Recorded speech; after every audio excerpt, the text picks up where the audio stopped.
Aujourd'hui, nous examinons une affaire de la fin du XIXe siècle. Installez-vous, nous partons pour l'Australie. Sarah Jane Sutcliffe est née le 20 décembre 1845 dans la rue Sussex, dans la ville de Sydney, en Australie. Enfant, sa vie n'était pas facile. Son père, nommé Emmanuel, avait un passé troublé. Ancien détenu, il était resté en Australie après sa peine et avait trouvé un emploi de meunier. Sa mère, nommée Hélène, faisait de son mieux, travaillant souvent quand elle le pouvait, mais son rôle principal était de s'occuper des enfants du couple. Bien que le père de Sarah travaillât dur, la famille n'a jamais eu beaucoup d'argent. Comme beaucoup de jeunes femmes à l'époque, Sarah a quitté la maison de ses parents dès qu'elle a pu, et à seulement 19 ans, elle a épousé Monsieur Charles Edwards, un homme qui travaillait comme marin. Cependant, ce mariage fut de courte durée, et 6 ans plus tard, en 1871, elle se remaria, cette fois avec Monsieur John Macon. Comme Sarah, John Macon est né en 1845 et était aussi fils d'un ancien condamné. Il était originaire de Dapto, qui se trouvait à environ 60 miles au sud de Sydney, mais il était venu en ville pour profiter de meilleures opportunités d'emploi. Il travaillait comme charretier dans une brasserie et, au cours des années suivantes, Sarah donna naissance à 10 enfants, 5 fils et 5 filles. John n'était pas un citoyen totalement respectueux des lois. En novembre 1881, il a été condamné pour vol et a écopé de 3 mois de prison. La vie était difficile pour les Macon. En vieillissant, Jean semblait moins travailler. On disait qu'il était peu travailleur, et depuis son départ de la brasserie comme livreur, il cumulait les périodes de chômage. Fin 1891, il était sans emploi rémunéré. Il avait brièvement travaillé pour M. R. Bedford, qui avait une entreprise à Great Buckingham Street, dans la banlieue de Redfern à Sydney. M. Bedford possédait une écurie de louage et était aussi entrepreneur pour hommes, qui, en novembre, avait recruté M. Mackin comme chauffeur. Cependant, M. Bedford a conclu que M. Mackin manquait d'enthousiasme pour le travail et l'a rapidement renvoyé. Au début de 1892, alors qu'il vivait sur Levy Street à Chippendale, John Mackin était au chômage et traînait souvent devant chez lui. Quand on lui demandait son activité, M. Macon disait à ses voisins qu'il vivait de revenus privés. Certains pensaient qu'il recevait une livre par semaine d'une propriété à Wollongong qu'il avait héritée de sa mère, décédée en 1890. Beaucoup rejetaient pour cette histoire car, malgré ce soi-disant revenu, la famille déménageait constamment de maison louée en maison louée et avait manifestement des difficultés financières. Ceux qui les connaissaient les décrivaient même comme étant misérablement pauvres. Mais le début des années 1890 était une période économiquement difficile pour le pays. Elle était caractérisée par une dépression qui avait d'importantes répercussions sociales. La crise remontait aux années 1880, quand l'Australie a connu une bulle spéculative immobilière. Elle était soutenue par une forte expansion du crédit et une hausse des prix immobiliers, surtout à Melbourne et Sydney. Mais dès le début des années 1890, cela cessa, provoquant une forte chute des prix immobiliers et de nombreuses faillites. Cette tourmente financière a entraîné un chômage généralisé, des fermetures d'entreprises et un sentiment général d'adversité économique. La vie pendant la dépression économique était marquée par de grandes difficultés, surtout pour les familles les plus pauvres. Cela a profondément affecté leur vie, rendant la survie difficile au quotidien. La rareté des emplois signifiait qu'une grande partie de la population n'avait aucun moyen de subvenir à ses besoins fondamentaux, comme la nourriture et le loyer. Le logement posait problème, avec des conditions exiguës et insalubres dans les quartiers pauvres. Les gens souffraient fréquemment de la faim et vivaient en ras de la charité. La vie était particulièrement difficile pour les mères célibataires qui étaient pourtant confrontées à une société marquée par des valeurs conservatrices et des jugements sévères. La grossesse hors mariage était considérée comme une source de honte, et les jeunes femmes étaient nées souvent victimes d'isolement social et de stigmatisation. Même leur famille les rejetait souvent, les laissant porter seuls ce fardeau. La famille Macon, après plusieurs déménagements, vivait en septembre 1800, 92 au 6 rue Wells à Redfern. Le foyer comprenait John et Sarah Macon, leur fils Cécile, 2 ans, et leur fille Blanche, 18 ans, et Florence, 17 ans. 2 de leurs fils, William et Percy, avaient donc quitté Sydney et vivaient à Wollongong, et une autre fille nommée Clarisse travaillait comme domestique. La fille de Sarah, issue de son premier mariage, s'était déjà mariée et avait déménagé. Et une autre fille, Daisy, âgée de 11 ans, vivait séparée de la famille. Le 11 octobre 1892, les ouvriers James Mahoney et Frank Cooney creusaient une tranchée au 25 rue Burn à McDonald Town, à Sydney. À leur grande horreur, ils découvrirent ce qu'ils pensaient. D'abord être les restes en décomposition avancée d'un chat, mais après un examen plus approfondi, ils réalisèrent qu'ils avaient en fait trouvé le corps d'un bébé. Le lendemain, ils firent une deuxième découverte macabre.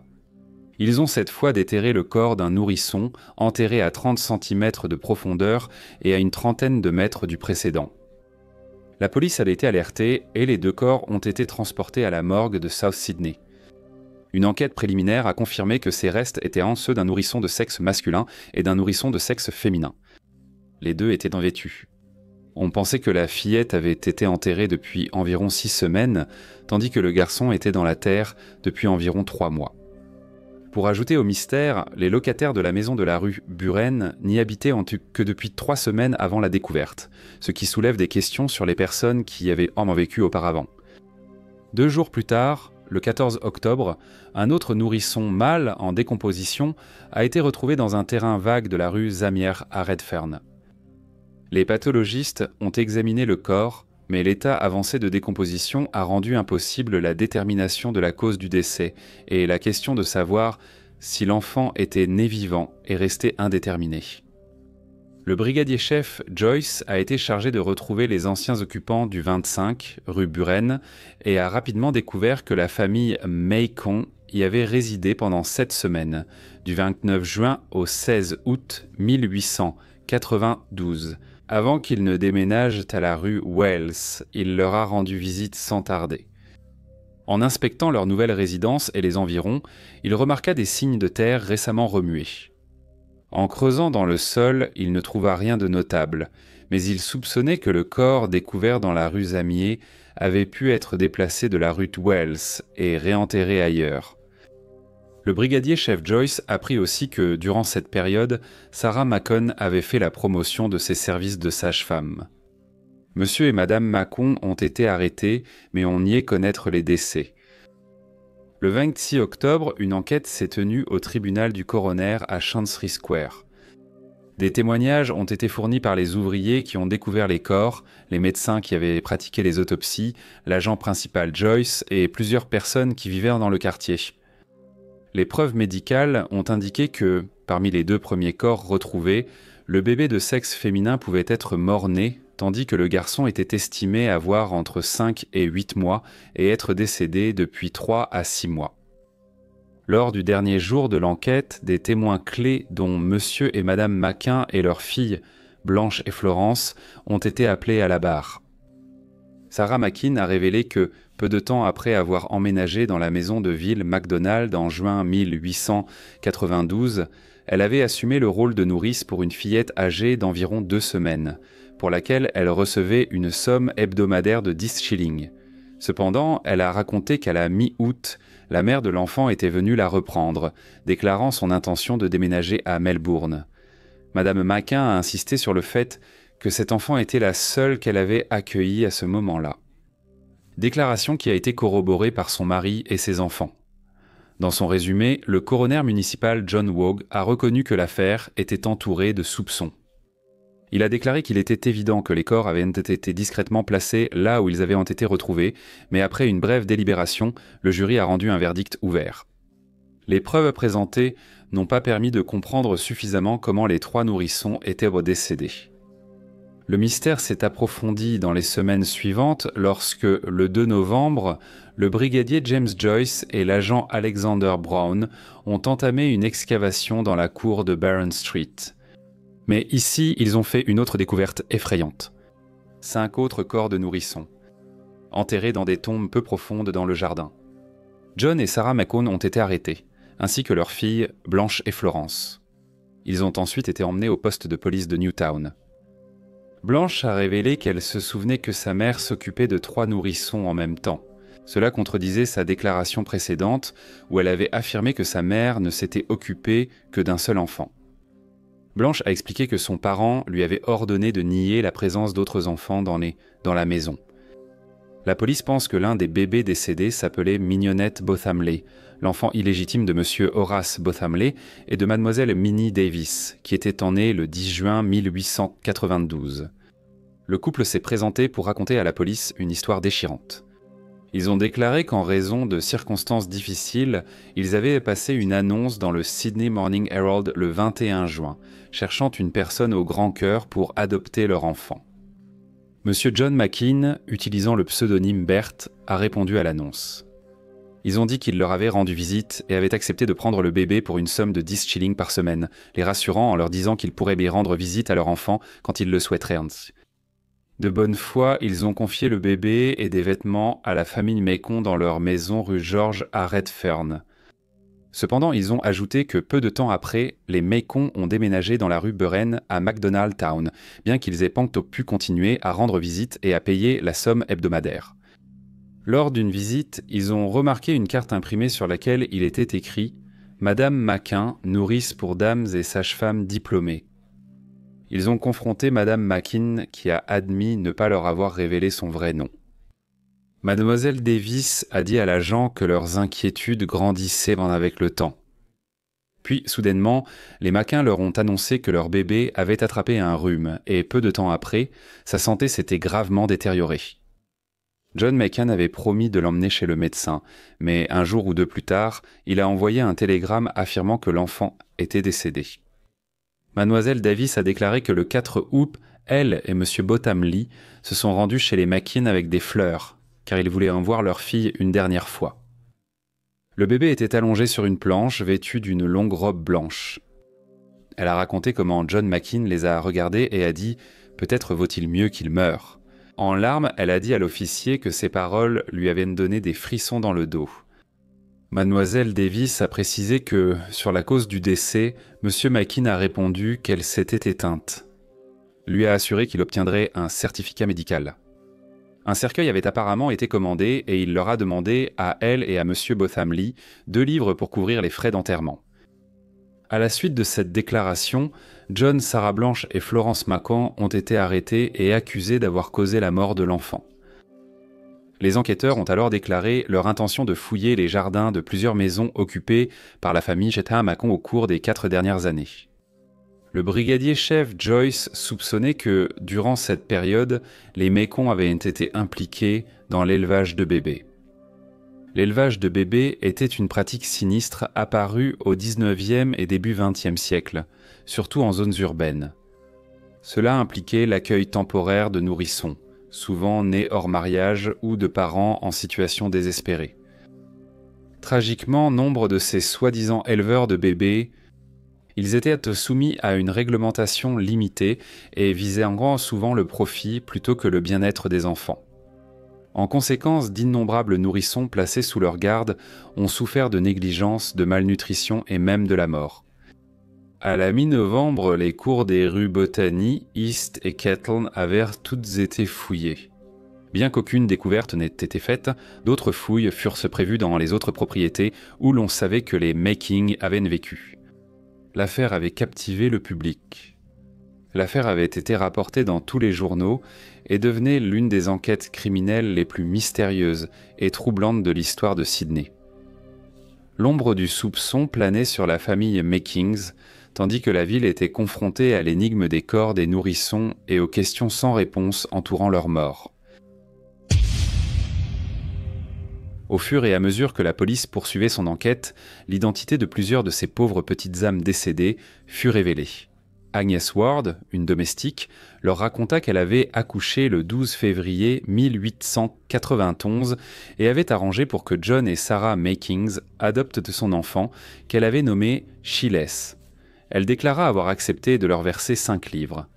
Claire Risby, une autre jeune domestique, expliqua aux policiers dès que sa fille était née le 15 avril et qu'elle aussi avait payé 5 livres aux Makings pour l'adoption.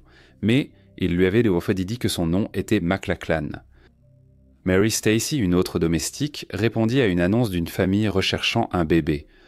En juin 1891, les Makings, se faisant passer pour la famille Raff, lui proposèrent de prendre son bébé contre 3 livres. Agnès Todd, aussi domestique, donna naissance à une fille nommée Élise en décembre 1891. Quelques mois plus tard, elle avait accepté de payer à M. John Mackin la somme de 3 livres pour qu'il prenne l'enfant. Elle a dit qu'il était venu chercher le bébé chez Madame Sutherland, qui s'en occupait avant. Mademoiselle Todd a ajouté que M. Mackin avait donné l'adresse suivante, 109 rue Georges à Redfern, en Méchant.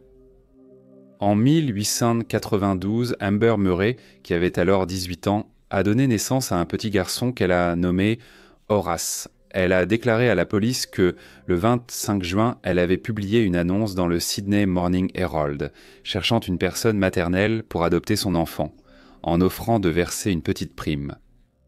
Elle a poursuivi en disant que cette annonce avait reçu une réponse de la part de Monsieur et Madame Mackin, qui utilisaient un pseudonyme, Monsieur et Madame Hill. Ils l'ont contacté, exprimant leur volonté d'adopter l'enfant pour une somme de 3 livres et lui ont assuré qu'ils pouvaient offrir au bébé l'amour et l'attention d'une mère. La police a demandé si le couple avait laissé une adresse. Elle a confirmé 109 rue Georges à Redfern. La police savait qu'après cela, les Makings s'étaient rapidement installés dans la rue Buren, dans le quartier de McDonald Town, à Sydney. Les forces de l'ordre ont effectué des fouilles dans les anciennes résidences des Makings et ont découvert les corps de plusieurs autres nourrissons. Les procureurs ont allégué que le motif de la famille Mackin était le gain financier, puisqu'ils acceptaient de s'occuper de bébés en échange de paiement pour la garde d'enfants, mais recouraient à des actes odieux afin de tromper les parents et recevoir de l'argent. Lorsque la police a montré à mademoiselle Amber Murray les vêtements qu'un des bébés portait, elle a confirmé qu'ils appartenaient à son fils. À la suite des examens effectués par le coroner de la ville, John et Sarah Macon ont été inculpés pour avoir causé la mort de Horace Murray, l'enfant illégitime de sexe masculin de mademoiselle Amber Murray, aux alentours du 27 juin 1892 et ont été renvoyés devant la cour criminelle centrale pour y être jugés. De plus, ils ont été inculpés pour avoir causé la mort de Mignonnette Bottomley, la fille illégitime de Horace Bottomley, et Minnie Davis, qui serait décédée vers la fin juillet ou le début août 1892. L'affaire avait déjà provoqué une sensation à Sydney, même avant le début du procès. Elle a débuté le 6 mars 1893 sous la présidence du juge Stephen. Monsieur et Madame Mackay étaient accusés du meurtre criminel de l'enfant illégitime d'Amber Murray et de l'enfant illégitime de Horace Bottomley et Minnie Davis. Dès le départ, l'affaire était complexe et émotive. Les accusations découlaient d'événements qui s'étaient produits entre juin et août 1892 à Redfern, une banlieue de Sydney. La seconde accusation était surtout une précaution pour traiter d'éventuels problèmes d'identité de l'enfant. Les Makings ont plaidé non coupables aux 2 chefs d'accusation et étaient représentés par l'avocat Thomas Williamson. Le procès lui-même fut extrêmement dramatique. John Mackin affichait une attitude désintéressée, croisant les jambes et les bras alors qu'il était assis dans le box des accusés pendant l'exposé du procureur de la couronne et les témoignages des témoins. Sarah Mackin, quant à elle, dissimulait son visage avec un mouchoir. Durant la procédure, Amber Murray a été un témoin clé. Elle a détaillé la succession des événements qui l'ont amenée à confier son fils en bas âge aux Mackin. Elle a fait une identification poignante en reconnaissant les vêtements retrouvés sur les restes de l'enfant comme étant les mêmes que ceux que portait son fils lorsqu'elle l'a confié aux Mackin. Notamment, la robe était celle qu'elle avait elle-même confectionnée pour lui, et la chemise lui avait été offerte pour le bébé. Le 2e jour du procès, Édouard Jordan, un entraîneur de chevaux qui avait été incarcéré aux côtés de Jean Mackin au poste de police de Newtown, a témoigné que M. Mackin lui avait dit qu'il s'était débarrassé de 8 bébés. Il a également déclaré que M. Mackin s'était vanté qu'aucun médecin ne pourrait jamais prouver qu'il avait empoisonné l'un d'eux, car il n'avait jamais acheté de produits chimiques chez un pharmacien. L'affaire de la couronne, menée par le procureur Patrick Healy, s'est conclue le 3e jour. Cependant, les Mackin ont choisi de ne pas faire de déclaration ni de présenter de preuves pour leur défense. Le jury a alors entamé ses délibérations. Cependant, lors de la première nuit, ils n'ont pas réussi à parvenir à un verdict. Le jury s'est réuni de nouveau le 9 mars 1893 et finalement un verdict unanime a été rendu. Ils ont déclaré les accusés, M. Jean et Mme Sarah Macon, coupables du meurtre du petit Horace Murray, mais dans un étrange retournement de situation. Ils ont vivement recommandé la clémence pour Sarah Macon. Le juge Stéphane a retardé la prononciation de la sentence, attendant la décision d'une cour plénière concernant l'irrecevabilité de certaines preuves soulevées par la défense. L'appel devant la formation plénière de la Cour suprême a eu lieu le 23 mars 1893. Il reposait sur plusieurs motifs, mais concernait principalement les preuves relatives à la découverte des corps et au décès des nourrissons. La formation plénière a mis 1 semaine à délibérer avant de rendre son verdict, qui a confirmé les condamnations. Les Mackin sont alors retournés devant la Cour criminelle centrale pour être condamnés par le juge Stéphane, qui a déclaré qu'il s'était livré à l'élevage d'enfants dans sa pire phase et sous son aspect le plus hideux et révoltant. Il a déclaré que les preuves épouvantables provenant des maisons dans lesquelles il vivait témoignaient qu'il menait ce commerce infâme et infernal, détruisant la vie de ses nourrissons par appât du gain. À la fin de son discours, le juge a condamné les 2 prisonniers à la peine de mort par pendaison. Pour Sarah Mackin, il a ajouté qu'il transmettrait la recommandation de clémence à l'exécutif. Alors que le juge prononçait ces derniers mots, Sarah Mackin s'est effondrée et, tandis que 2 agents la transportaient hors du tribunal, elle a crié « Oh mes bébés, oh mes bébés !» Alors qu'il retournait en prison, la famille de John et Sarah Mackin a lancé un appel à la clémence, s'adressant au gouverneur de la Nouvelle-Galles du Sud.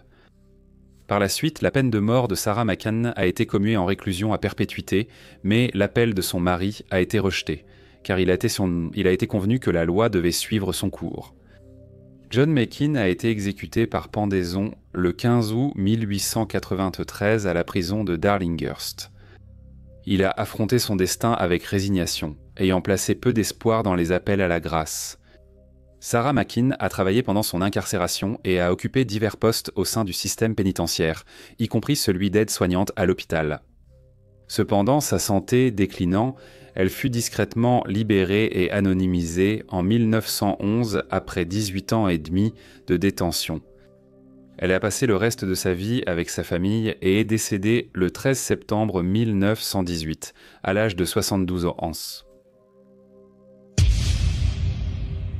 Bonjour à tous et merci beaucoup de m'avoir écouté. Comme d'habitude, n'hésitez pas à laisser vos commentaires ou retours et j'espère vous retrouver tous lors du prochain Briefcase.